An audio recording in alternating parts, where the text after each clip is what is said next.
She was tough love too. We had a son. You know this because you wrote this, right? For you. Yeah, Yeah. but this is a true story, isn't it? Well, you know it's a true story, but it is a true story. He had saved up enough money. He had saved up enough money to buy a motorcycle. We were in Vermont, and we knew it wasn't a good idea. So she said, "Mark, we need to borrow some money. We were both teachers. We need to borrow some money. Could you give us a couple of $100?" And he said yes. And the mood passed, and we gave it back. And maybe he's alive today because he didn't ride a dumb motorcycle in Vermont in the wintertime. She didn't write for money. Poems spilled out of her, articles. She loved to write. I believe God had a hand in this, really I do. God gave her gifts, brains, and talent, an ability to follow her dreams. And that was God's calling. And he also allowed her to suffer. And think about that. These boys are going to read just some real short poems. Some of these could never be written by anybody else unless you had suffered. And why don't you go ahead and read one, and I'll comment on it, and then the others. Very short. The order doesn't matter? The order doesn't matter. You want us to read it? Yeah, I Right. can't read. All right. This is from the book Daring to Dance, Refusing to Die. But when she touches a movie, lover's face, or pats Fonda's arm, or pushes back her impatient hair, or trembles with the palsies of time, I like Hepburn's hands. With mine I nudge the man to look again. Now, the comment on that is brushing back the hair, palsy of time. We all use those words. But she had ability to connect these words that have never been connected in any other fashion. And don't you have that? She sent it to Katharine Hepburn, and she sent it back and said, I love the palsy of time. Did she give you that letter, I think? Well, that's all right, I won't hold you responsible. But she really could, even Katharine realized, brushing back the hair, touching Fonda's eyes, it was just so wonderful. Now this are two others, and I'll tell you why these are great. These came, she could only write them, or somebody that had something like she had. Read these, you guys. Yeah, this one's from The Life on Paper. Both these are the Poems- last two are from the Life on Paper. Poems of Survival. Who invited you back, invader? Armies of needles evicted you once. No welcome mats lay clean, now at the ready. Why return? No tissues want you, no bones or tendons or clans of muscles want to enroll as caterers for your maniacal feast. Be forewarned, you have no immunity against salvos of prayers fired by pilgrims not taking kindly to your squatting redundant. On an unwilling body, a resistant, defiant soul. Now that is very similar to this. There's where she pokes fun at cancer, has a sense of humor, and is really telling it off, but you have to have suffered with cancer to be able to write that. And that's why that poem hasn't got even a close second with anybody, because of the talent she had, the gifts she had, and God giving her that suffering that she could write this. And this is a similar one. Same book, same page. Chemo issue. I have no hair anywhere.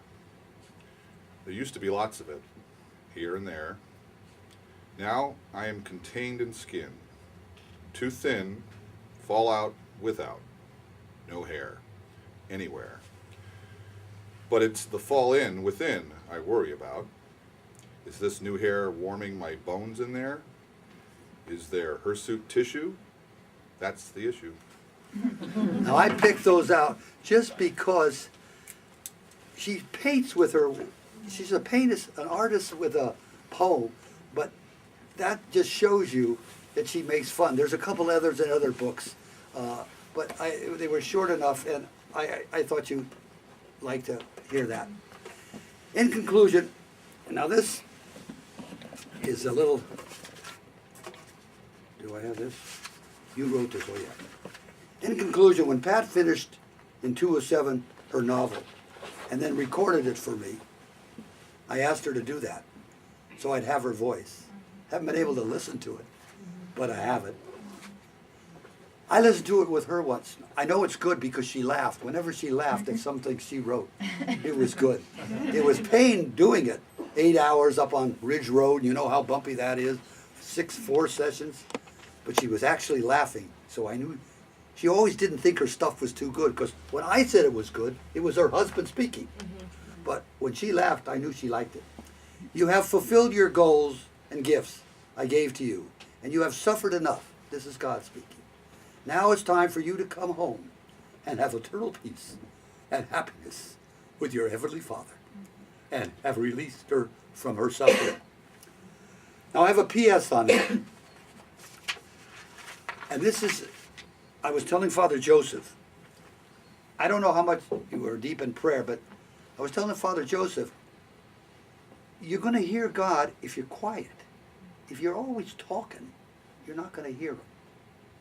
Now she heard a voice twice. I heard one, I'm not going to talk about mine. The first one I'm not going to talk about. But the second one, it was about 4 or 5 years ago. She heard this heavenly voice. She always kept pen and pencil by her bedside in case she got an idea. She'd jot it down. And she heard this, and she nudged me later, and I found it yesterday in her wallet. That's why this is different print than this. Well, it is. This son doesn't know how to I make don't it know how big to like use the a other Mac, son. that's why it's different. Yeah. Anyway, it said, you can do it if you want to. She wrote it down. I now have it in my wallet. And she woke and said, I was half asleep, and she told me that. And I really think that God wanted her around a little bit. And she got a call from a very prominent person that found her name on Google and asked her to make a novel out of it. And she started to doing it. It took her about a year. And then 5 years later, during this period of time, when she got that letter, it returned for breast cancer. I have this card now.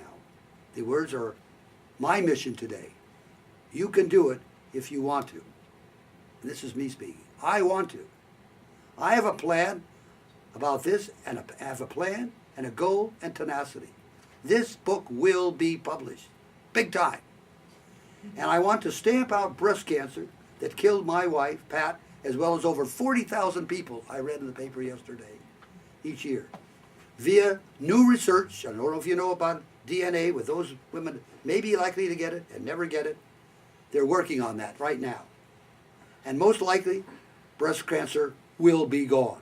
The proceeds from her novel will cause the death and demise of breast cancer in women all over the world. Stay tuned. I'm going to work. That's my goal. I got one other PPS.